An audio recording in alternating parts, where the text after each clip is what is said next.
Look what we got, a brand new multiplex FunJet 2. Stay tuned.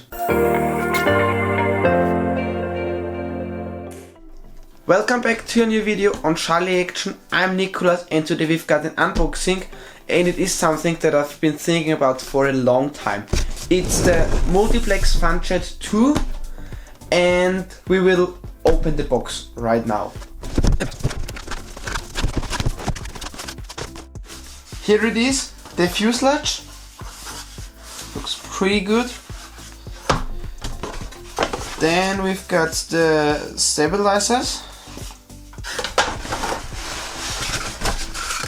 canopy with the glass for the canopy,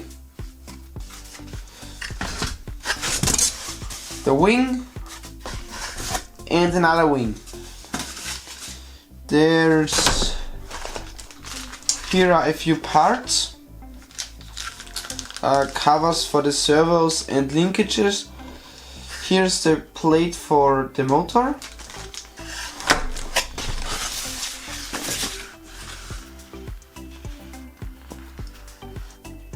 I don't know what this is. The manual.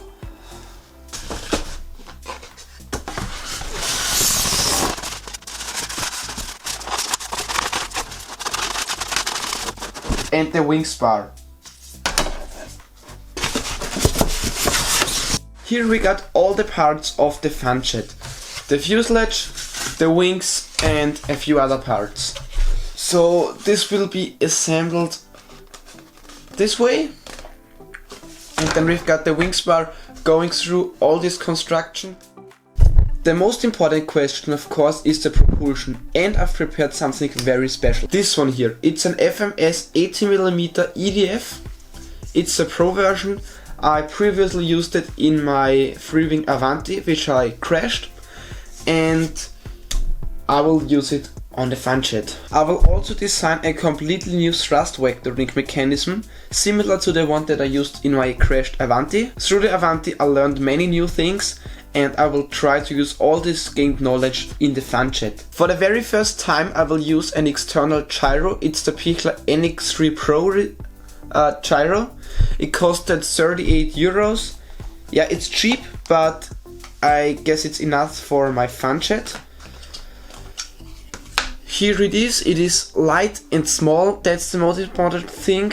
And yeah, with all those things, a gyro, an EDF and a thrust vectoring mechanism, I will of course be able to do 3D maneuvers with the FunJet. And this is a very exciting topic which I'm excited for. I'm very looking forward to the maiden flight and further flights with all those gained skills, which I will learn on the simulator first and then try to do in real life with my FunJet. Designing a new thrust vectoring mechanism and building the FunJet will take me a few weeks at least, and we will see each other in a build video, hopefully, and then of course in a maiden flight video and several flight videos, especially of the 3D flying with the thrust vectoring EDF FunJet. So stay tuned for the next videos. I hope you liked this video and don't forget to subscribe to the channel to miss no more videos.